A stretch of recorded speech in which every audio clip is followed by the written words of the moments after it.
Bob Marley walked into the small Kingston bank dressed in simple clothes, his dreadlocks tied back loosely, beads on his wrist clicking softly as he moved. He looked tired but focused. For months, he had been working nonstop in the studio, trying to turn every spark of inspiration into something real, something powerful, something that could feed not only his soul but his family too. Money had been tight. His concerts had been small. His earnings came in waves, never steady enough for comfort. But now he needed a loan to keep the music alive. The bank lobby smelled like polished tile and old paper. The air conditioner hummed a little too loudly. People in formal clothes sat waiting with folders stacked on their knees. When Bob stepped in, heads turned for a moment. Some recognized him as the rising reggae singer who performed in smoky bars and small dance halls. Others simply stared at him as if he did not belong in such a polished room. Bob approached the front desk, where a young clerk gave him a polite but practiced smile. He spoke softly, explaining he had come to apply for a loan to expand his home studio and support an upcoming project. The clerk nodded and guided him toward the manager's office. Inside, the manager sat behind a wide wooden desk stacked with papers. Her eyes looked sharp behind thick glasses, and her hair was pulled back into a tight bun. Her nameplate sat in front of her with neat gold lettering. She eyed Bob up and down before offering a stiff handshake and asking him to sit. Bob explained his vision again. The albums he wanted to finish. The equipment he needed. The musicians he hoped to bring in. He spoke with passion, with certainty, with the kind of conviction only an artist who truly believes in his message can show. But the manager's expression barely changed. She glanced at his paperwork and income statements, then leaned back with a sigh. She asked about consistent salary. Bob shook his head softly, saying music paid him, but it paid like the ocean tides. Sometimes strong, sometimes weak. She typed something on her old gray typewriter and then stopped. She stared at him before letting out a short laugh. It wasn't mocking, but it wasn't kind either. It was the laugh of someone who thought they were simply being realistic. She told him the bank could not approve a loan for someone whose income came from street shows, uncertain events, or unpredictable record sales. She said music was unstable, entertainment was unstable, and people who lived from passion rarely brought in real money. She said the bank needed reliability, structure, predictable income, not dreams. Every sentence felt like a hammer hitting the table. She pushed the papers back to him gently but firmly. Bob held them without reacting.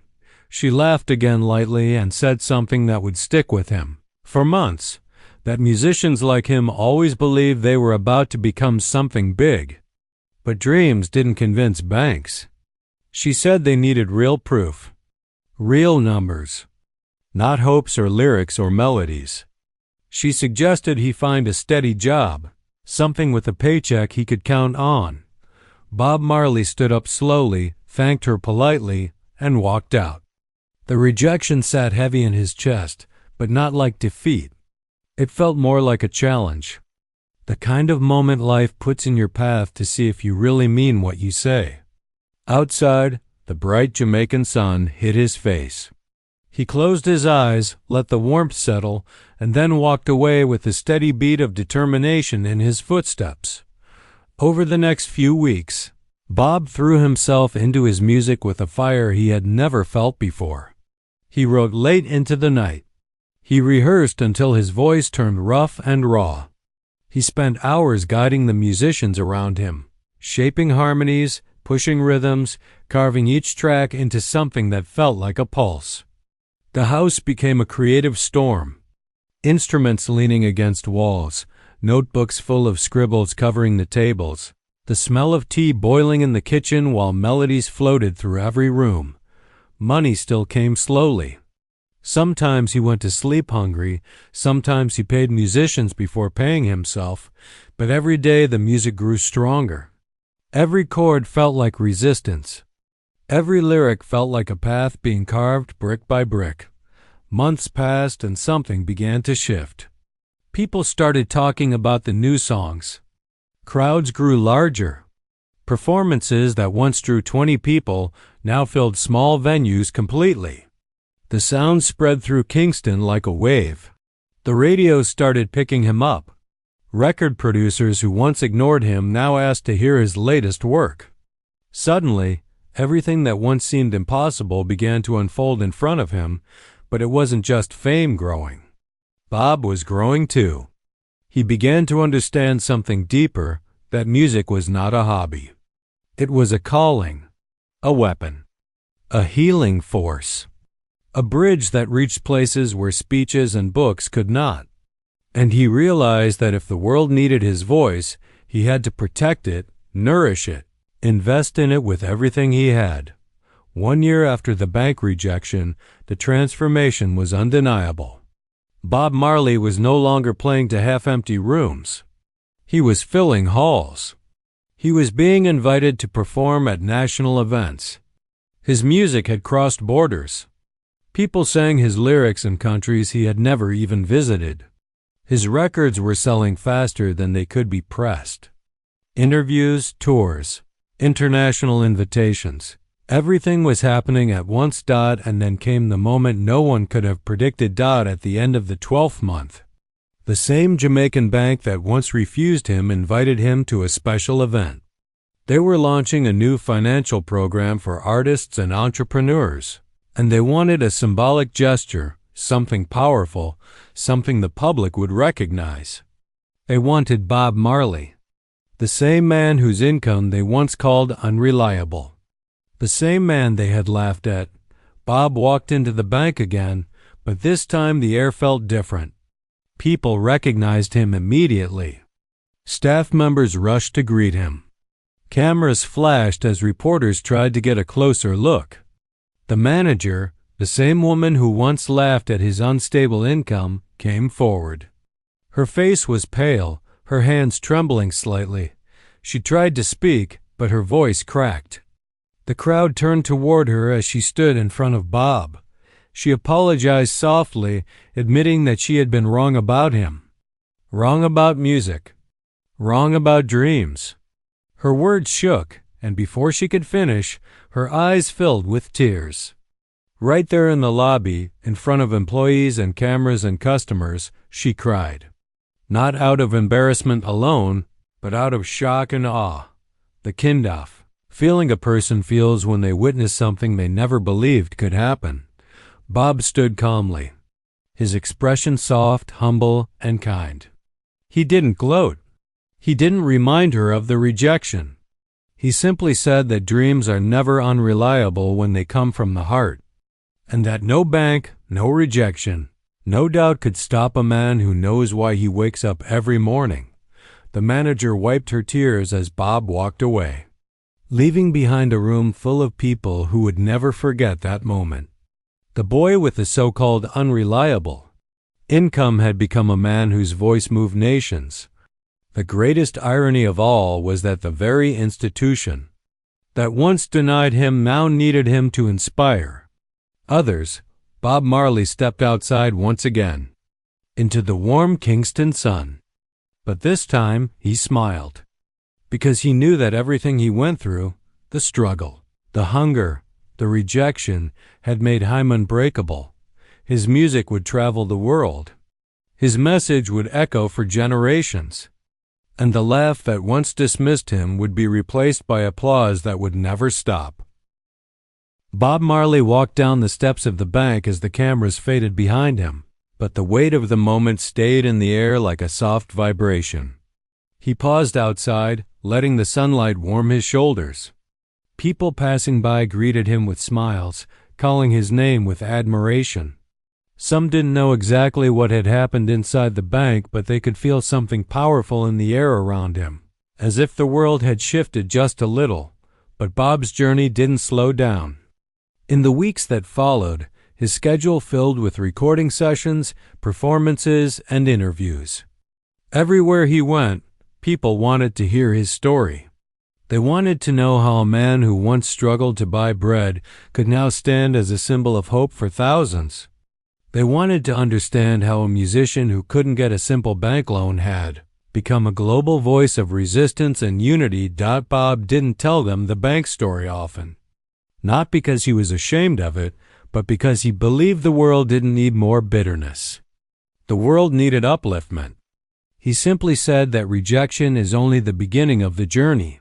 He said, if doors close, it means you are supposed to build your own. And people listened, truly listened, because his life was living proof of the words he spoke. His concerts grew larger. His music started climbing international charts. Promoters from Europe and America begged for tour dates. Every city he visited, the crowd sang his lyrics back to him with a passion that shook the buildings. His songs became more than entertainment. They became anthems. They became lifelines for people fighting their own battles. But through all the noise, Bob always remembered that moment in the bank. The quiet humiliation. The soft laugh that brushed off his dreams. It pushed him in ways he didn't fully understand. It carved something inside him, something that whispered every time he felt tired or discouraged.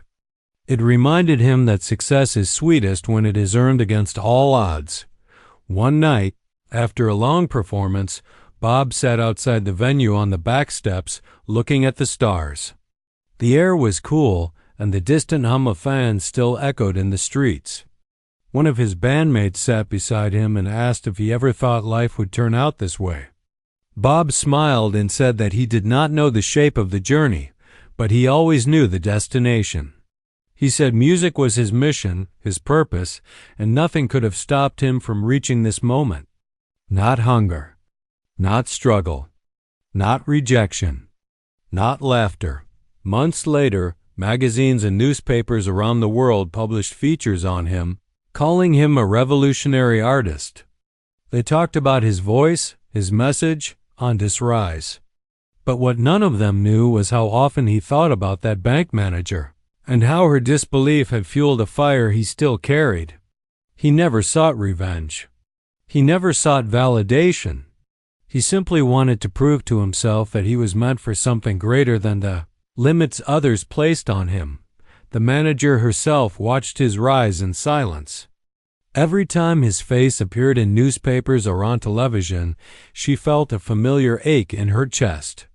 She remembered the day she laughed. She remembered the look in his eyes when she refused him. She remembered how certain she had been that music was nothing more than a dream.